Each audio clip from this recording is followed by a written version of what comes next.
హల్లెలూయా. మరొక ప్రశస్తమైన ఉదయకాల సమయంలో మన యేసయ్య మాటలు ధ్యానించటానికి, పరిశుద్ధ లేఖనాలను పరిశోధించడానికి, ప్రభుతో దినచర్యను ప్రారంభించడానికి ప్రభు ఇచ్చిన అవకాశాన్ని బట్టి ఆయనకే కృతజ్ఞతలు చెల్లిస్తున్నాను. గుడ్ మార్నింగ్, మేల్కోండి, రండి. ప్రార్థనతో ఈరోజు వాక్యాన్ని ధ్యానిద్దాం. ప్రార్థన. పరిశుద్ధుడా, నీకు వందనములయ్యా. నీ సహాయంతో ప్రారంభించింది ఏదైనా పరిపూర్ణమవుతుంది, సంపూర్ణమవుతుందని నమ్మి మమ్మల్ని మేము నీ చేతులకు అప్పగించుకుంటున్నాం. ఈ దినమంతట్లో, మా బ్రతుకంతట్లో నీ చిత్తమే మా పట్ల సిద్ధించినట్లు మా ఒక్కొక్కరిని దీవించమని క్రీస్తు నామంలో అడుగుచున్నాడు తండ్రి. ఆమేన్. దేవుని స్తోత్రం. ఎఫెసీయులకు రాసిన పత్రిక 5వ అధ్యాయము చదువుతున్నాను, వినండి మొదటి నుంచి. కావున మీరు ప్రియులైన పిల్లల వలె దేవుని పోలే నడుచుకొనుడి. మీరు ప్రియులైన పిల్లల వలె దేవుని పోలి నడుచుకొనుడి. దేవుడు ఎలా నడుచుకున్నాడో, దేవుడు ఎలా ఉంటాడో, దేవుని పద్ధతి ఏంటో, తత్వం ఏంటో మాకేం తెలుసండి అంటారా? నిజ దేవుడైన క్రీస్తు యొక్క జీవితాన్ని మనం ధ్యానిస్తే, గమనిస్తే, బైబిల్లో పఠిస్తే బాగా అర్థం చేసుకోగలుగుతాం. దేవుడు ఎక్కడో ఆకాశంలో ఉంటాడు కాబట్టి ఆయన్ని మనం చూడలేమని, ఆయనలాగా మనం ఉండలేమని, ఆయనే తాను దైవ మానవుడిగా ఈ లోకంలోనికి వచ్చి ఉన్నాడు.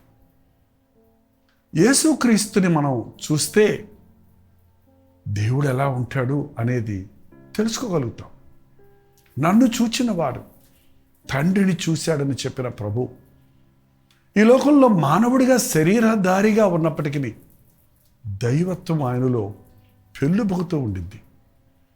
మానవాతీతమైన పడిపోయిన మానవుని స్వభావానికి అతీతమైన రీతిగా పరిశుద్ధుడైన ప్రభు అయిన క్రీస్తు కృప కలిగిన వాడిగా, దయ కలిగిన వాడిగా, ప్రేమాపూర్ణుడిగా, అధికారం కలిగిన వాడిగా ఈ లోకంలో జీవించాడు. అందుకే మత్తయి, మార్కు, లూకా, యోహాను సువార్తలు చదివితే యేసుక్రీస్తు ఈ లోకంలో ఉన్నప్పుడు ఎలా ఉన్నాడు, ఎలా నడుచుకున్నాడు, ఎవరితో ఎలా మాట్లాడాడు, ఎటువంటి పరిస్థితుల్లో ఎలా ప్రతిస్పందించాడు, ఎలాంటి కరుణ, ప్రేమ ఆయన కలిగిన వాడిగా ఉన్నాడు, ఎంతటి అధికారం కలిగిన వాడిగా ఉన్నాడు అన్నది మనం గమనించగలం. అందుకే పఠించండి బైబిల్ని. కొత్త నిబంధనలో క్రీస్తును నేరుగా మనం చూడగలుగుతున్నాం. పాత నిబంధన కూడా ఆయన ఛాయగా గుర్తించగలుగుతున్నాం. పాత కొత్త నిబంధనలు కూడా చదవండి. క్రీస్తుని గురించి మీరు ఎంతగా తెలుసుకోవాలంటే అంతగా ఆయన వాక్యాన్ని ధ్యానించండి. దేవుడు ఎలా ఉంటాడు, ఏంటి, ఆయన గుణగణాలు ఏంటి, ఆయన అయిష్టాలేంటి, ఆయన రూపం ఏంటి అని తెలుసుకోవాలని ఎంతమందికో ఆశ. ఏదేదో ఊహించుకుంటూ మన ఇష్టం వచ్చినట్టు దేవుని గురించి అనుకోవడం కాదండి. దేవుడు ఏమై ఉన్నాడు అన్నది మన కొరకు పరిశుద్ధ లేఖనాల్లో రాసి ఉన్నాడు. అందుకే బైబిల్ చదివేవారు భక్తులవుతారు, క్రీస్తులాగా మార్చబడతారు. అలా ఉండాలి అన్నది పౌలు ఈ సంఘానికి, ఈ విశ్వాసులకు చెప్తున్నాడు. కావున మీరు ప్రియులైన పిల్లల వలె దేవుని పిల్లలుగా నడుచుకోండి. క్రీస్తు మిమ్మును ప్రేమించి పరిమళ వాసనగా ఉండుటకు మన కొరకు తన్ను తాను దేవునికి అర్పణగాను బలిగాను అప్పగించుకొనను. అలాగుననే మీరును ప్రేమ కలిగి నడుచుకోండి. క్రీస్తు మనల్ని ప్రేమించి పరిమళ వాసనగా ఉండుటకు మన కొరకు, పరిమళ వాసన అంటే స్ప్రే అంటారు కదండి ఈ రోజుల్లో, మంచి సువాసన, సెంట్ అనేవారు అప్పుడు. మంచి సువాసనలు వెదజల్లే ఈ రోజున మనుషులు వాటిని వాడుకొని నేను వస్తున్నాను అనగానే మనకంటే ముందు ఆ పరిమళ వాసన, సువాసనలు వెదజల్లాలని అవతల వారిని మన వైపు అట్రాక్ట్ చేసుకోవాలని ఆశిస్తూ స్ప్రేస్ కొట్టుకుంటారు. మనమట క్రీస్తు వాసన రావాలి.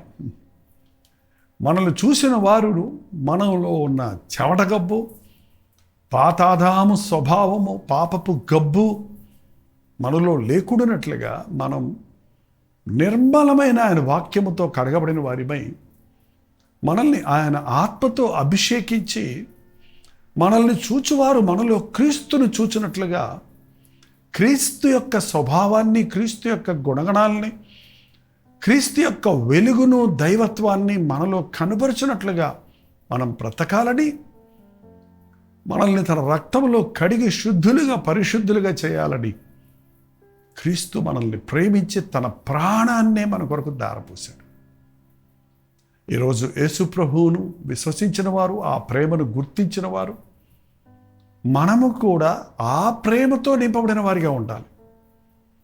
ఆయన పేరు పెట్టుకోవటం కాదు, కానీ ఆయన గొప్పోడు, నేను ఎక్కడో ఉన్నాను అనుకుంటూ కూర్చోవటం కాదు, కానీ ఆయనలాగా నేను కూడా మారాలి అనే ఆశతో మాదిరి కలిగిన ప్రభువులో నుండి అనేక విషయాలను మన జీవితాల్లో అనుసరించటం,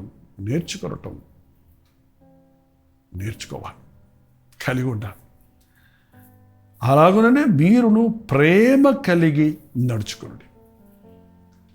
క్రీస్తులో ఉన్న అతి విలువైన, అతి ప్రకాశవంతమైన, అతి గొప్పదైనది ఏంటంటే ప్రేమ. ఈ రోజున అందరిలో ప్రేమ ఉంది కదండి, అన్ని రకాల ప్రేమలు ఉన్నాయి కదండి అంటారేమో, కానీ ఈ ప్రేమ పవిత్రమైనది, పరిశుద్ధమైనది, సహించేది, ఓర్చుకునేది, క్షమించేది, భరించేది. తల్లి ప్రేమకు మించినది, లోక ప్రేమలన్నిటికీ అతీతమైనది అగాపే ప్రేమ. నిస్వార్థమైన, నిష్కలంకమైన క్రీస్తు ప్రేమను మనం కలిగి జీవించాలి. పక్షపాతము లేనిది, మోమాటము లేనిది, కొంతకాలం ఉండి ఆగిపోయేది కాక శాశ్వతముగా ఉండనిది, ఆర్పజాలనిది, ఆర్పలేనిది క్రీస్తు ప్రేమ. మన బ్రతుకులో అటువంటి ప్రేమను కలిగి ఉండాలి. ఆయా సందర్భాలలో మనం ఎక్కడ లేని ప్రేమ వెల్లడి చేస్తుంటాం, కానీ అంతలోకే మన హృదయాల్లో ఒక కక్ష, ద్వేష, ఈర్ష్య, అసూయ అనేవి ప్రారంభించినప్పుడు ఆ ప్రేమను మన జీవితాల్లో కలిగి ఉండలేకపోతున్నాం. కానీ ఈ అసూయలు, ద్వేషములు, కక్షలు, కోపములు, క్షమించలేని మనస్సును అన్నిటినీ కొట్టుకుపోయేది, కడిగివేసేది, తుడిచివేసేది క్రీస్తు ప్రేమ. ఇదే అధ్యాయంలో మీరు పైనున్న భాగాన్ని చూస్తే 31వ వచనం చూస్తే, 4వ అధ్యాయం 31 ఎఫెసీయులకు రాసిన పత్రికలో సమస్తమైన ద్వేషమును, కోపమును, క్రోధమును, అల్లరి, దూషణ, సకలమైన దుష్టత్వమును మీరు విసర్జించుడి. ఇది మానవుని స్వభావం అండి. ఎక్కడ చూసినా ఈ రోజున ఇదే చూస్తున్నాం. ద్వేషం, కోపం, క్రోధం, అల్లరి, దూషణ, దుష్టత్వం, వీటిని విసర్జించండి. 32వ వచనం, ఒకని ఎడల ఒకడు దయగలిగి కరుణాహృదయులై ఎదుటివారి మీద దయ చూపించడం క్రీస్తు స్వభావంలోని ప్రత్యేకత అండి. స్వీయ పరితాపం కలిగి ఉండడం కాదు, బాధలో ఉన్న వారి మీద కనికరం చూపించటం, దయ చూపించటం. కరుణాహృదయములై క్రీస్తునందు దేవుడు మిమ్మల్ని క్షమించిన ప్రకారం మీరును ఒకరినొకరు క్షమించండి. క్షమా మనస్సు కలిగి ఉండటం. మనం ఎప్పుడైతే ఇతరులను, మనకి హాని చేసిన వారిని, మనకి నష్టం చేసిన వారిని మనం క్షమిస్తామో ప్రశాంతత కలిగేది మీకేనండి. మీరు క్షమించినప్పుడు, ఆ క్షమాహృదయం కలిగినప్పుడు మీ హృదయంలో ఆనందం ఉంటుంది. క్షమించలేని మనసు ఉన్నప్పుడు మీ మనస్సు వేదన చెందుతూ ఉంటుంది. మీకే తెలుసు ఆ విషయం కదా. క్రీస్తు మనల్ని క్షమించాడండి. మనం ఎన్నో దేవునికి వ్యతిరేకంగా చేస్తున్నాం, కానీ దేవుడు క్షమిస్తూ ఉన్నాడు కాబట్టి మనం ఇంకా సజీవులుగా ఉన్నాం. క్షమించలేని మనసు కలిగి ఉన్నారా మీరు? సొంత వారిని, ఇంటి వారిని కూడా క్షమించలేని వారినిగా చూస్తున్నాం కదా. బిడ్డ ఏదో తొందరపాటు నిర్ణయం చేశాడు, తొందరపడి ఎవరినో పెళ్లి చేసుకున్నాడని వారి ముఖమే నేను చూడనని అంటాం తల్లిదండ్రులు. వాస్తవం, అది సహజ, అది అది అది అది అది సమంజసమా అండి? సమంజసమా? ఒక చిన్న నష్టం కలుగజేశారని ఒకరినొకరు ద్వేషించుకోవటం, అసూయకు చోటివ్వటం, పగలబట్టడం మానవుల్లో చూస్తున్నాం. అది క్రీస్తును వెంబడించే వారిలో లేదు. క్రీస్తులో కోపము లేదు, క్రోధము లేదు, ఆయన క్షమించలేని పాపమే లేదు. మనం క్షమించేవారిగా, దయగలిగిన వారిగా, జాలిపడేవారిగా ఉందాం. పాపం తెలియక చేశారులే అని క్షమించు, నష్టమేంటి? నీ మనస్సుకు ప్రశాంతత కలుగుతుంది. నీవు క్రీస్తుని పోలి నడుచుకున్నవాడు అవుతాం. మనం అనేక విషయాలు అనేకుల్ని ఇమిటేట్ చేస్తున్నామండి. Why can't you imitate Christ? క్రీస్తుని ఎందుకు అనుసరించకూడదు? మన బిడ్డలు చూడండి, మనం ఏం చేస్తున్నామో అదే చేస్తున్నాం. ఈ రోజుల్లో యువత చూడండి, ఆ మూవీ స్టార్ సెలబ్రిటీస్ ఏం చేస్తున్నారో, ఏ వస్త్రధారణ, ఏ రీతిగా వారి యొక్క బాడీ లాంగ్వేజ్ ఉంటుందో దాన్ని కాపీ కొడుతున్నారు కదా. మనకి గురి, మనకి నాథుడు, మనకి ప్రభువు అన్ని విషయాల్లో మాదిరిగా ఉన్నాడు. ఆయన అడుగు జాడల్లో నడిస్తే ఆయనను పోలి మనం జీవిస్తాం కదా. కాబట్టి మనం క్రీస్తు పిల్లలుగా దేవునిని పోలి మనం నడుచుకోవటం, ఆయనను అడుగు జాడల్లో నడవటం మనం అభ్యాసం చేసుకోవాలి. లోకంలో ఎక్కడ చూసినా గందరగోళం చూస్తున్నాం. 3వ వచనం కూడా చదువుతున్నాను. మీరు జారత్వమే కానీ, ఏ విధమైన అపవిత్రతే కానీ, లోభత్వమే కానీ వీటి పేరైననే ఎత్తకూడదు. ఈ లోకంలో ఉన్నటువంటి జారత్వము, లోభత్వము, వాటిని పేరు కూడా మనం ఎత్తకూడదు. ఆ మాటలు కృతజ్ఞతా వచనమే మీరు ఉచ్చరింపవాలి కానీ మీ నోట బూతులైనను, పోకిరి మాటలైనను, సరసోక్తులైనను మీరు ఉచ్చరింపకూడదు. మీకు తగవై.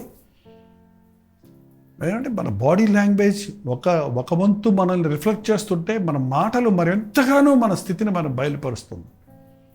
నోరు తెరిస్తే నీవు ఎలాంటి వాడు అన్నది చెప్పగలిగినట్టుగా నీ మాటలను బట్టి మనుషులు మనల్ని గుర్తిస్తూ ఉంటారు. మనల్ని విలువెంచుతూ ఉంటారు. మనం ఎటువంటి వారు మనం తెలుసుకుంటూ ఉంటారు. మన నోటిలో నుండి, దేవుని బిడ్డల నోటిలో నుండి బూతులు రాకూడదు, సరసోక్తులు రాకూడదు, జోక్స్ ఏంటంటే జోకులు ఇవాళ హాస్యపు మాటలతో, ద్వంద్వార్థాలతో మనుషులు కాసేపు తాత్కాలికమైన సంతోషపరచాలని చెప్పి మాట్లాడుకునే వ్యక్తులను చూస్తున్నాం. మనం దేవుని బిడ్డలమైతే మన నోరు పరిశుద్ధపరచబడాలి, మన పెదవులు పరిశుద్ధపరచబడాలి. హ్యూమర్ ఉండొద్దని చెప్పలేదు. హ్యూమర్ అంటే ఒక విధమైనటువంటి చమత్కారంగా మనం ఉండొద్దని ప్రభు చెప్పలేదు. కానీ హాస్యానికి లేక ఒట్టొట్టి కబుర్లకు, అపవిత్రమైన మాటలకు మనం చోటివ్వకూడదు. కోపం వచ్చినప్పుడు కొందరు పచ్చి బూతులు తిడతం చూస్తుంటున్నామండి. నీచముగా మరి ఎదుటి వారిని తిట్టడం బిడ్డలు గమనిస్తాం. వారి ఇది ఒకరి నుంచి ఒకళ్ళు నేర్చుకోవటం చూస్తాం. చూడండి, మన మాతృభాష ఏదో అదే మనం స్పష్టంగా మాట్లాడగలుగుతాం. మాతృభాష ఎట్లా వచ్చింది? మన తల్లిదండ్రులు మాట్లాడుకునే భాష. మన తల్లి గర్భంలో ఉన్నప్పుడే ఆ బిడ్డ వింటుంది. కాబట్టి తెలుగు వాళ్ళ బిడ్డ తెలుగు మాట్లాడుతుంది, తమిళ వాళ్ళ బిడ్డ తమిళ మాట్లాడుతుంది, ఇంగ్లీష్ వాళ్ళ బిడ్డ ఇంగ్లీష్ మాట్లాడుతున్నారు. కాలేజీకి, స్కూల్స్కి వెళ్ళకముందే వారు ఆ లాంగ్వేజ్ వస్తుంది. అందుకే what is the mother tongue అంటారు. అలాగే మనకు జీవం ఇచ్చిన, మనల్ని నూతన సృష్టిగా మార్చిన, క్రీస్తునందు జన్మించిన పిల్లలమైన మనం మన ప్రభు భాష నేర్చుకోవాలి. ఆయన నోట కపటం లేదు, ఆయన కేకలు వేయుడు, ఆరువడు, ప్రభువుని ఎవరిని దూషించలేదు, శపించలేదు. మీరు చూడండి, ప్రభు వాక్యాన్ని చదివినట్లయితే మీకు అర్థమవుతుంది. కర్సస్, శాపాలు మీ నోట్లో నుంచి రానివద్దండి. భూత మాటలకు చోటు ఇవ్వద్దు. నెగిటివ్ మాటలకు ఇవాళ లోకం అలవాటు పడిపోతుందండి. ప్రతిదీ టేక్ ఇట్ నెగిటివ్. అందువల్లనే తారుమారైన జీవితాన్ని మనుషుల్లో చూస్తూ ఉన్నాం. ప్రతి దానిని విపరీతంగా అర్థం చేసుకొని విపరీతమైన మాటలతో అవతల వారిని బాధ పెట్టేవారిగా ఉండటం ఈ లోకంలో అది గొప్ప జ్ఞానం అనుకోవటం, గొప్ప మేధావులం అనుకోవటం ఎంత అజ్ఞానం అండి. ఉన్నట్టుగా మాట్లాడేవాడు అమాయకుడు అనుకుంటున్నారు.